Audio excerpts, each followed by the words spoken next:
함께 교독합니다. 이흘 후에 요단 서쪽 산지와 평지와 레바논 앞 대연안에 있는 헷사람과 아모리 사람과 가나안 사람과 브리스 사람과 히위 사람과 여부스 사람의 모든 왕들이 이 일을 듣고 모여서 일심으로 여호수아와 이스라엘에 맞서서 싸우려 하더라.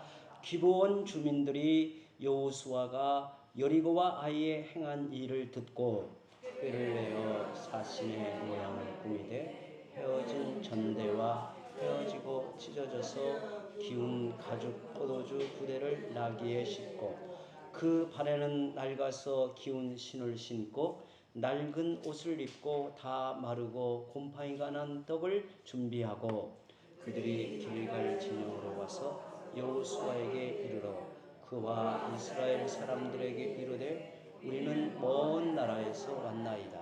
이제 우리와 조약을 맺읍시다 하니 이스라엘 사람들이 휘 사람에게 이르되 너희가 우리 가운데 거주하는 듯하니 우리가 어떻게 너희와 조약을 맺을 수 있으랴 하나 그들이 여호수아에게 이르되 우리는 당신의 종들이니이다 하니 여호수아가 그들에게 묻되 너희는 누구며 어디서 왔느냐 하니 그들이 여호수아에게 대답하되 종들은 당신의 하나님 여호와의 이름으로 말미암아 심히 먼 나라에서 왔사오니 이는 우리가 그의 소문과 그가 애굽에서 행한 모든 일을 들으며 또 그가 요단 동쪽에 있는 아모리 사람의 두 왕들 곧 헤스본 왕 시온과 아스드롯에 있는 바산 왕 옥에게 행하신 모든 일을 들었음이니이다.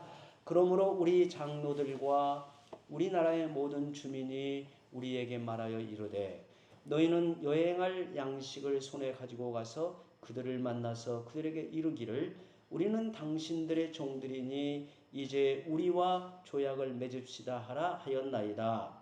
우리의 이 떡은 우리가 당신들에게 오려고 떠나던 날에 우리들의 집에서 아직도 뜨거운 것을 양식으로 가지고 왔으나 부서서 이제 말랐고 곰팡이가 났으며 또 우리가 포도주를 담은 이 가죽 부대도 새 것이었으나 찢어지게 되었으며 우리의 이 옷과 신도 여행이 매우 길었으므로 낡아졌나이다 한지라 우리가 그들의 양식을 취하고는 어떻게 할지를 여호와께 묻지 아니하고 함께 읽습니다. 여호수아가 곧 그들과 화친하여 그들을 살리리라는 조약을 맺고 회중 족장들이 그들에게 맹세하였더라. 아멘. 아멘.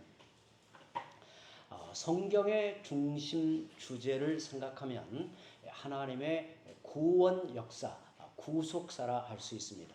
하나님이 그분의 형상을 따라 인간을 지으시고 창조 세계를 대표한 언약의 상대로 삼으셨습니다.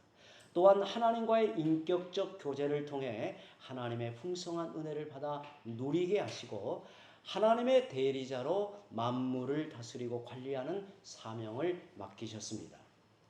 아담은 하나님의 언약의 복을 받아 누릴 뿐 아니라 하나님의 언약 백성의 사명이 주어진 것입니다. 그러나 불행히도 인간은 뱀의 미혹을 받고 하나님의 명령을 거역하여 하나님과 맺은 언약을 깨뜨리고 맙니다. 아담은 하나님과의 언약 관계가 파기되고 정죄를 받아 죽음에 이르게 됩니다. 하지만 하나님의 사랑은 곧이어 최초의 원시 복음을 선포하여 구원의 길을 계시하였습니다. 아담을 포기하지 않으시고 버려두지 않으시고 원시 복음이라 알려진 창세기 3장 15절에 하나님께서 구원의 길을 나타내십니다. 창세기 3장 15절 제가 읽습니다. 내가 너로 여자와 원수가 되게 하고 너의 후손도 여자의 후손과 원수가 되게 하리니 여자의 후손은 내 머리를 상하게 할 것이요 너는 그의 발꿈치를 상하게 할 것이니라. 이는 뱀의 머리를 상하게 할 여자의 후손인 메시아 그리스도를 보내셔서 구원의 역사를 완성하시겠다라고 하는 선언입니다. 놀라운 말씀이 창세기 3장 15절에 밝히고 있죠. 하나님의 아들로서 이 땅에 오신 예수님은 그리스도의 사역을 완전하게 이루심으로 우리에게 의와 생명이 되셨습니다. 십자가의 죽으심과 부활을 통해서 믿는 자의 모든 죄를 사하시고 사탄의 권세를 꺾어 놓으셨습니다. 사탄이 휘두르는 죄의 권세, 죽음의 권세를 십자가를 통해 꺾으신 거죠. 사탄에겐 치명상을 입혔습니다. 루터는 이 부분을 주의하며 너의 머리를 상하게 할 것이다 라고 할 때 너의 머리를 부서뜨린다, 치명상을 입혀서 더 이상 사탄의 권세를 휘두를 수 없는 상태로 만들었다라고 이야기하죠. 우리가 이 복음의 역사를 받아들이고 예수님을 나의 구주 주님으로 믿고 의지하면 우리는 주님 앞에 은혜의 백성으로 서는 것이요, 하나님께서 우리를 언약 백성으로 세우시는 겁니다. 최초의 복음이 선포된 이후 구속의 역사를 이루어 가시는 하나님과 하나님의 구속의 역사와 그것을 끊임없이 방해하는 사탄의 계략은 계속해서 충돌을 일으킵니다. 하지만 사탄은 하나님을 대적하여 이길 수 없지요. 대신에 하나님이 주신 언약의 말씀을 붙들고 살아가야 할 하나님의 백성을 유혹합니다. 미혹해요.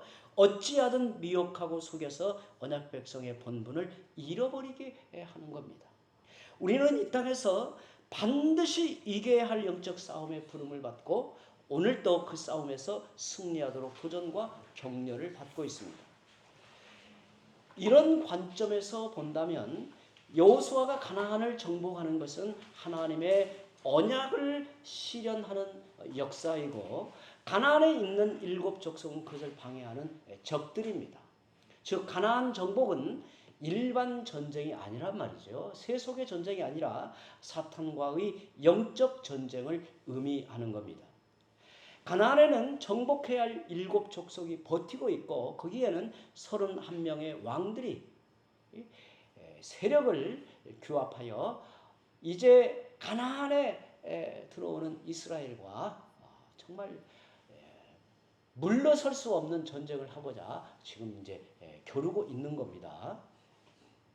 그들을 정복해야 하나님의 나라가 그 땅에 실현이 됩니다. 우리는 구약의 긴 역사, 아브라함에게 하나님이 언약하신 바의 그 하나님의 나라가 이제 가나안 땅에 어떻게 펼쳐져서 그 언약의 복됨이 드러나게 되는가를 이제 이 여호수아의 정복 전쟁을 통해서 확인하게 되는 겁니다. 이는 사실 가나안 정복의 문제만은 아니죠. 우리들 안에도 하나님이 주인 되지 못하게 하는 악의 요소들이 도사리고 있어요. 우리 안에도 영적인 이 전쟁, 영적 싸움이 이루어지고 우리는 이 가나안의 정복 전쟁을 통해서 우리도 오늘 이 시대를 살아가며 영적 싸움에서 승리해야 될 그 원리를 배우고 깨닫게 되는 겁니다. 로마서 1장 28절에 31절에 보면 우리 안에 어떤 악의 요소가 하나님의 나라를 가로막는가, 우리가 은혜의 백성, 언약 백성으로 살아갈 때 무엇이 우리를 자꾸 주저앉히는가를 생각해 보죠. 그들이 마음에 하나님 두기를 싫어하며 하나님께서 그들을 그 상실한 마음대로 내버려 두사 합당하지 못한 일을 하게 하셨으니 곧 모든 불의, 추악, 탐욕, 악의가 가득한 자요, 시기, 살인, 분쟁, 사기, 악독이 가득한 자요, 수군수군하는 자요, 비방하는 자요, 하나님께서 미워하시는 자요, 능욕하는 자요, 교만한 자요, 자랑하는 자요, 악을 도모하는 자요, 부모를 거역하는 자요, 우매한 자요, 배약하는 자요, 무정한 자요, 무자비한 자라고 말합니다. 우리가 하나님의 놀라운 은혜로, 참 신비한 은혜로 이 악에서 건짐을 받아 의의 능력이 우리 안에서 나타나서 이제 이러한 악의 요소들을 보면 경계하게 되고 우리가 이런 악의 요소가 우리에게 어떻게 영향을 미치는가를 조심하게 된단 말이죠. 우리는 영적 싸움을 이렇게 싸우고 있는 것입니다. 이 모든 것들이 우리 안에 도사리고 있다가 불쑥 튀어나옵니다. 이런 요인들이 우리를 지배하여 하나님을 의심하게 만들고 우리가 지금 어떤 자리에서 부름받아 이 싸움에 임하고 있는가를 잊어버리게 만든다는 거예요. 우리 인생을 망치는 실질적 주범들과 그리스도의 이름으로 싸우는 것이 영적 전쟁입니다. 예수님이 십자가 부활을 통해 이미 승리하셨기 때문에 하나님의 약속의 말씀을 붙들고 싸우면 반드시 승리한다는 이 약속을 우리는 붙들고 이 싸움에서 이겨야 하는 겁니다. 여호수아는 아이성 전투에서 승리한 후에 에발산과 그리심산이 있는 세겜으로 가서 제단을 쌓고 번제와 화목제를 드렸습니다. 율법을 백성들 앞에 낭독하며 하나님의 언약을 다시 새롭게 상기하였습니다. 이 싸움의 목표가 무엇인가? 이 싸움을 통해서 하나님이 이루어내시는 역사가 무엇인가를 그들은 다시 점검하고 이어갈 가나안 정복 전쟁에서 심기일전을 다시 살피고 하나님 앞에 바로 서고자 하는 거예요. 그때 가나안에 있던 적들은 무엇을 하고 있었을까요? 이렇게 이스라엘 백성이 세겜에 올라가서 하나님의 은혜를 붙들고 다시 회복하여 영적인 충전을 하고 있을 때 가나안에 있던 적들은 무엇을 하고 있었을까? 1절과 2절에 보면 1절과 2절을 함께 읽어보죠. 이 일 후에 요단 서쪽 산지와 평지와 레바논 앞에 연안에 있는 햇사람과 아모리 사람과 가나안 사람과 브리스 사람과 히위 사람과 여부스 사람의 모든 왕들이 이 일을 듣고 모여서 일심으로 여호수아와 이스라엘에 맞서서 싸우려 하더라. 그들은 이스라엘 백성이 세겜으로 올라가서 하나님의 은혜를 붙들고 심기일전하여 이제 가나안 정복 전쟁의 사명을 감당하려고 충전하고 있을 그 일을 다 보고 듣고 있었어요. 그래서 우리도 힘을 합세하여 여호수아와 맞서 싸우려 하겠다는 거예요. 여기에 햇사람, 아모리 사람, 가나안 사람, 브리스 사람, 히위 사람, 여부스 사람은 가나안에 거주하고 있는 대표적인 족속들입니다. 이들은 그냥 약한, 그냥 들어가면 다 물러나는 세력이 아니에요. 이들과는 그야말로 결전을 치러야 되는 상당히 강한 이 족속들이에요. 이스라엘 백성이 영적인 충전을 하고 싸울 준비를 할 때 적들도 한마음이 되어 이스라엘과 싸우겠다고 결의를 다지고 있었습니다. 우리가 믿음으로 결단하고 기도로 깨어 있으면 사탄도 무장하고 싸울 준비를 합니다. 우리가 이걸 기억해야 돼요. 여러분, 기도하지 않고 하나님의 말씀의 깨달음과 또 의식이 없이 그냥 사는, 그냥 세상에 그냥 되는 대로 사는 사람은 사탄도 그냥 내버려둬요. 내버려두는 이유는 내버려 두어도 지 욕망대로 가다가 그냥 주저앉기 때문에 내버려 두는 거예요. 사탄이 경계하는 대상은 이제 이렇게 결단하고 기도로 깨어 있으면 이제 사탄도 무장하고 싸울 준비를 하는 겁니다. 기도를 방해하고 온갖 회방거리를 내던지기 시작해. 이때는 정말 하나님 앞에 결사각오의 기도를 해야 합니다. 신학교에 가면 그 신학교 저희 신학교 그 로비에 박윤선 목사님의 그 큰 붓으로 쓰여진 액자가 있는데요. 결사기도, 순교를 막 불어일으키는, 기도해도 그냥 기도하는 게 아니라 막 죽기를 다해 기도하는. 공부할 때도 항상 그분은 그렇게 강조했다고 해요.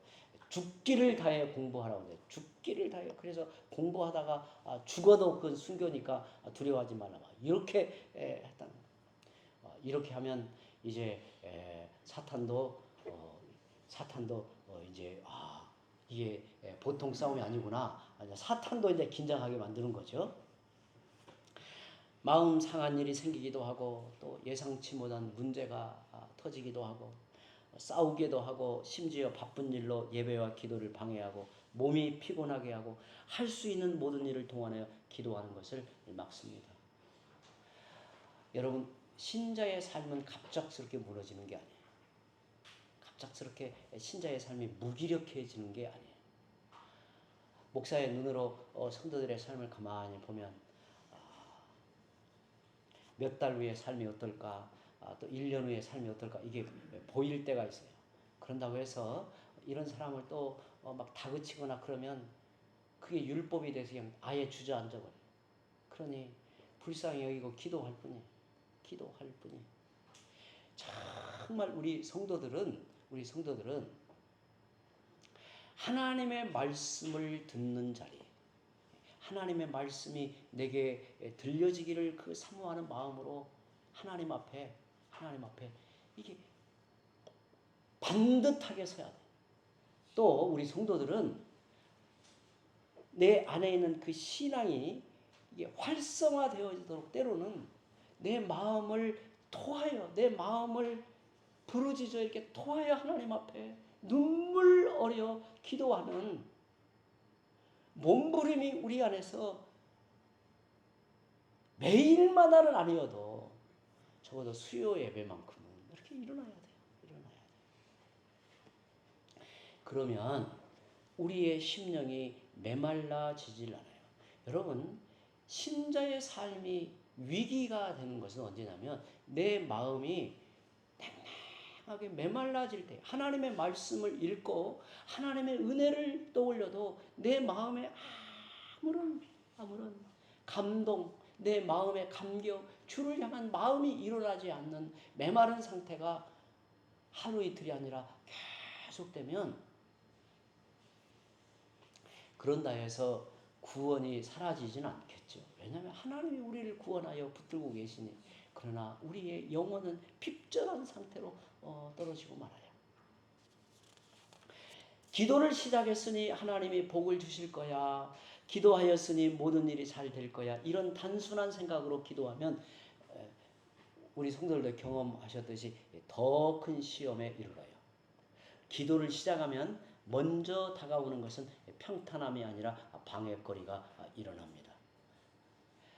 기도를 시작하면 사실은 내가 생각하는 대로, 내가 기도하는 대로 술술 풀려지는 것은 사실은 의심해 보아야 되는 거예요. 그것도 트릭일 수가 있어요. 그 방해를 믿음으로 이겨내야 하나님이 베푸시는 응답을 받을 수 있어요. 믿음으로 기도하면 사탄의 방해를 물리치고 승리합니다. 예수님이 이미 십자가와 부활을 통해서 승리하셨기 때문입니다. 우리는 예수 그리스도의 이름을 의지해 기도하고 싸우는 것입니다. 이미 승리한 전쟁을 수행하고 있습니다. 사탄은 쉬지 않고 공격하는데 대놓고 공격하는 것은 어찌 보면 덜 위험합니다. 교회 역사를 보면요, 교회는 항상 두 면의 시험과 이 고난이 있었어요. 외부의 핍박과 박해가 교회를 위험에 빠지게 했어요. 또 교회는 항상 내부에 몰래 침투로오는 이단의 시험이 있었어요. 세속의 시험이 있었어요. 교회가 치명상을 입은 것은 외부의 시험이었을까요? 내부의 시험이었을까요? 여러분 생각에? 그래요. 교회는 내부의 시험에서 무너지고 말아요. 외부의 이 박해와 시련은 교회가 오히려 더 하나님의 은혜로 분명해지고 교회가 더 뿌리를 깊이 내리고, 그때 교회는 하나님이 보실 때에 살아있는 그리스도의 몸으로 이렇게 바로 서게 돼요. 그런데 교회는 그 내부에서 일어나는 그 시험, 육의 욕망, 또 세속의 욕망, 그리고 이단이 몰래 침투하여 교리를 이렇게 부패하게 할 때 교회는 속절없이 무너지고 말아요. 방해하는 일이 분명하면 사탄의 공격임을 금세 알아차려요. 딱 알아차립니다. 우리가 정말 주의해야 하는 것은 교묘하게 속이는 것입니다. 우리들로 하여금 영적인 싸움인 것을 인지하지 못하게 하면서 넘어뜨리는 거예요. 목사인 저 자신을 가만히 놓고 보면 이제는 시험의 길이, 시험의 이 패턴이 조금씩 보여요. 그런데 정말 무서운 것은 내가 잘 감지하지 못하고 말려드는 경우가 있어요. 말려드는 경우. 정말 제 자신도 이런 연약함을 잘 알고 있기 때문에 우리는 섰다 하면 다 넘어질까 조심해야 돼요. 저는 요즘에 이제 제 주위에 은퇴하시는 분들이 많기 때문에 가만히 보면서 정말 제 마음에 깊은 이게 고민과 생각을 하게 만들어요. 참 연약하다. 그렇게 열정과 또 감동을 주던 사람들이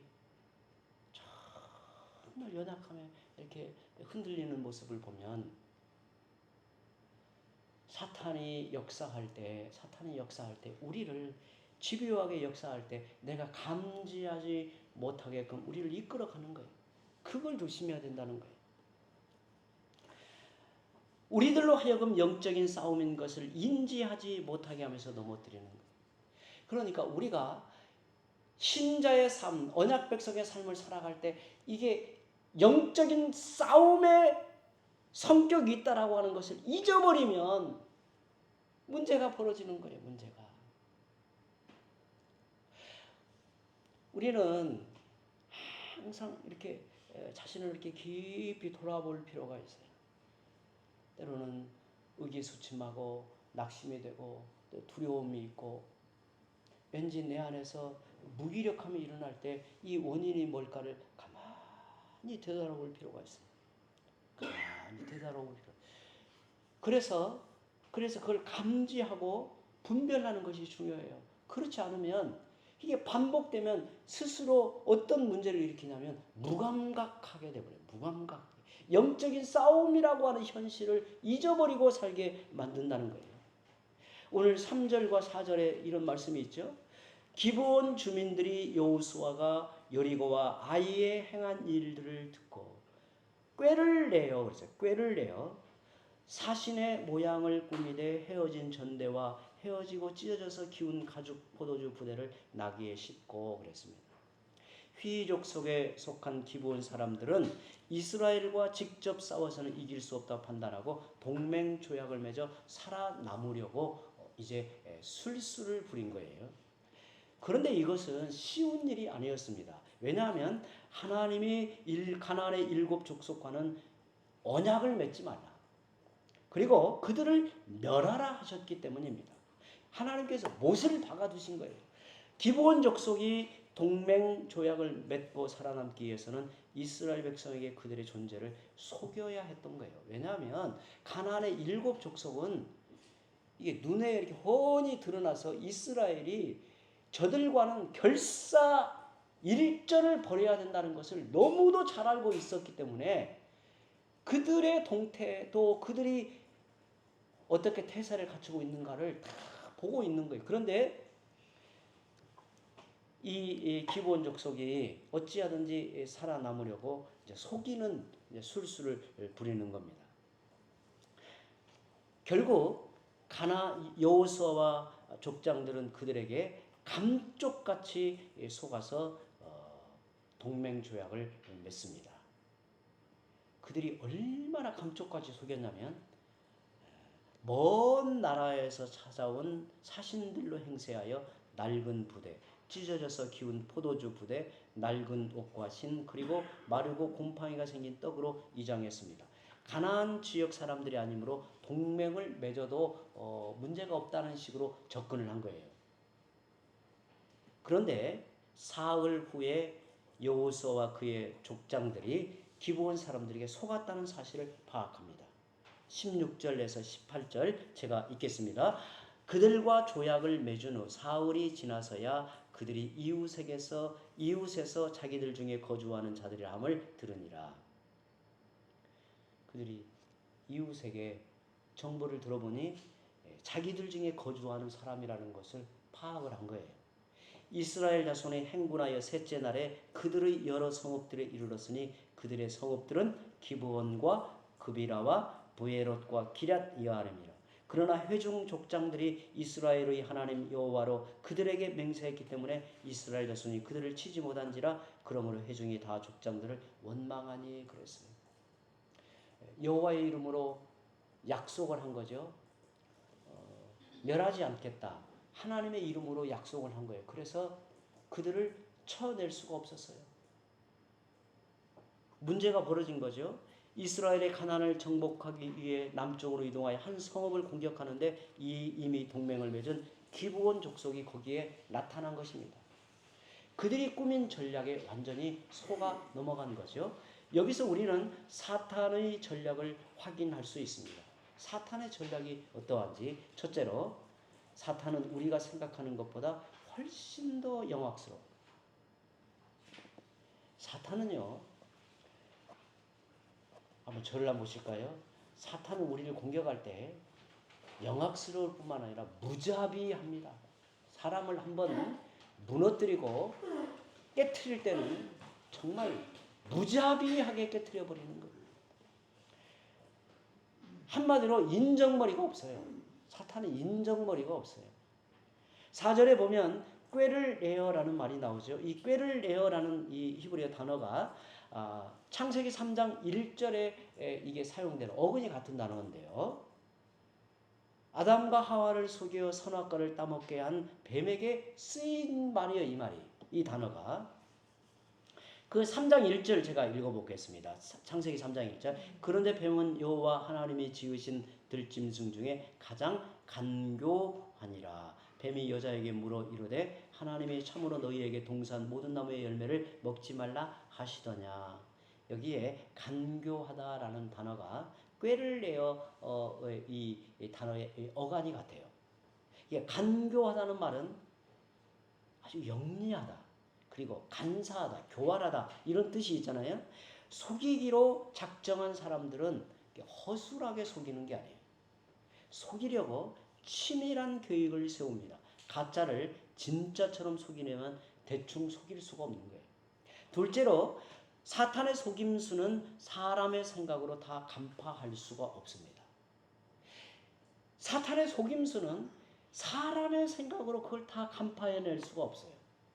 심지어 사탄은 옛날에 김홍전 박사라는 분이 그 사탄론이라고 하는 그 강설에 쓰여진 책을 이렇게 읽어보니까 이런 내용이 저는 굉장히 인상적이었어요. 사탄이 자기의 교묘한 역사를 이렇게 속여들 때는 사람이 헤아려 보지 못하는 시간조차도 이용한다는 거예요. 그래서 어떤 사람을 결정적으로 무너뜨리려고 몇 년 전부터 조장하여 꾸며낸다는 거예요. 속이는 일을 해놔요. 그래서 그 자리에 이를 때 결정적으로 무너뜨려서 공경에 빠뜨린다는 거예요. 또 그분의 표현은 그러더라고요. 인간은 태어나서 죽을 때까지 학습하고 배운 이 지식의 양과 사탄은 수천 년을 학습을 하여 지식을 쌓는다는 거예요.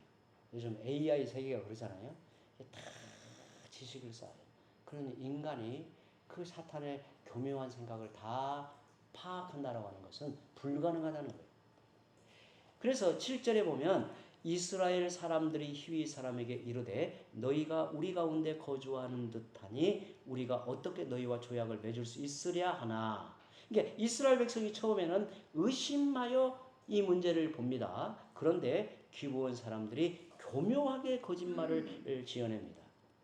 우리가 앞에서 보았죠. 12절 13절 다시 한번 보면 우리의 이 떡은 우리가 당신들에게로 오려고 떠나던 날에 우리들의 집에서 아직도 뜨거운 것을 양식으로 가지고 나왔는데 보소서 이제 말랐고 곰팡이가 났으며 또 우리가 포도주를 담은 이 가죽 부대도 새 것이었으나 찢어지게 되었으며 우리의 이 옷과 신도 여행이 매우 길었으므로 낡아졌나이다 한지라.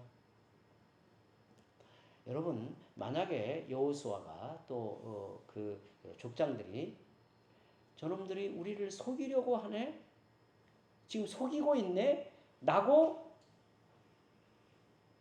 전제하고서 굉장히 그 문제를 집요하게 바라보고 생각했다면 이것 질문도 하고 또 이런 문제도 이게 다 묻고, 그리고 최종적으로 누구에게 물었을까요? 하나님께 물었겠죠. 이 사람들과 동맹하여 언약을 맺어도 될까요? 이렇게 물었을 거 아니에요. 근데 그들의 이 속임수에 처음에는 의심하는 듯 하다가 거짓말에 감쪽같이 속아 넘어갔어요. 사람의 지혜로는 사탄의 간교함을 이길 수 없습니다. 여러분, 우리가 알고 있듯이 이스라엘 백성이 가나안 땅에 들어가서 이제 왕조가 시작이 되고 이스라엘의 역사가 쭉 진행이 되면서 결국에 실패했나요? 성공했나요? 실패했잖아요. 결국은 바벨론 땅으로, 그 땅에서 그들이 뽑혀서 흩어지고 말았어요. 다 이런 게 다 씨앗이 되는 거예요. 이런 게 다 문제가 된 거예요. 셋째로, 속이기 위해서라면 사탄은 하나님의 이름을 높이고 행하신 일들까지도 찬양해요. 9절과 10절에 보면 그들이 여호수아에게 대답하되, 그러니까 속이려고 왔던 그 기원 사람들이 여호수아에게 대답하되, 종들은 당신의 하나님 여호와의 이름으로 말미암아 심히 먼 나라에서 왔사오니 이는 우리가 그의 소문과 그가 애굽에서 행하신 모든 일을 들으며 또 그가 요단 동쪽에 있는 아모리 사람의 두 왕들 곧 헤스본 왕 시온과 아스타롯에 있는 바산 왕 옥에게 행하신 모든 일을 들었음이니이다. 하나님의 일들을, 하나님의 역사를 너무도 자연스럽게 말을 해요. 보통 우리가 그러잖아요. 옆에 사람이 예수님에 대한 이야기하고 막 교회를 이렇게 동조하듯이 이야기하면 마음을 확 열고 우리 편인가 보다 이렇게 딱 생각합니다. 여호수아가 제대로 걸려든 거예요. 이런 걸 보면 우리는 당신의 하나님 여호와의 이름으로 들었기 때문에 여기까지 온 것입니다. 여호와는 크고 놀라우신 분입니다. 애굽에서 행하신 일과 요단 동편의 두 왕들에게 행하신 일들을 들어 알고 있습니다. 속이기 위해서라면 하나님의 이름을 찬양하기도 합니다. 여러분, 교회 안에서 개인적인 어떤 사업을 위해 신앙을 이야기하고 하나님의 이름을 들먹이면 정말 조심해야 돼요. 우리는 서로 잘 알고 작은 공동체이니까 이런 문제가 없어요. 제가 그 안에 섬겼던 교회 안에서도 정말 이게 어려운 문제였어요. 이게 교회 안에서 이게 이제 교회가 이제 크고 또 교회가 수많은 일들을 하면 그게 이제 서로의 이익을 주고받는 데 있어서 유용하게 이게 작용한단 말이에요. 물론 교회 안에는 형제를 돕고 또 서로 이렇게 잘 일을 이루어가는 것도 필요하겠죠. 그런데 이게 이제 문제가 주로 되었을 때 문제가 되는 거예요. 심지어 교회의 영적 질서를 혼란스럽게 한다거나 질서가 무너지게 할 때는 큰 문제가 벌어져요. 큰 문제가. 우리 노예에서도 어느 교회가 이게 사모님이 이 동거래를 이렇게 한 거예요. 교회 안에서. 또 교회 밖에까지 연결해서. 그래서 결국에는 너무도 큰 문제가 벌어져가지고 수습이 안 됐어요. 그래서 결국은 교회를 떠나시게 됐어요. 처음에는 다 좋자고 하는 일 아니겠어요? 서로 다 어려울 때 도움도 되고 어려울 때 서로 의지하자 하는 거예요. 그렇게 하다가 이게 인간의 이 본성에 있어서 악이 발동하는 거 아니겠어요? 문제가 벌어지게 되면 그 다음부터는 교회의 거룩한 질서가 그냥 무너지고 마는 거예요. 넷째로, 말씀을 가지고 공격하는 거에서 우리가 속아요. 사탄은 말씀을 어느 정도 알고 있기 때문에 이를 수단으로 이용합니다. 저들이 하나님의 이름으로 맹세하면 멸할 수 없다는 것을 알고 있었기 때문에 속여서라도 언약을 맺으려고 했습니다. 이렇게 치밀하고 교묘한 사탄의 속임수를 어떻게 알아챌 수 있을까요?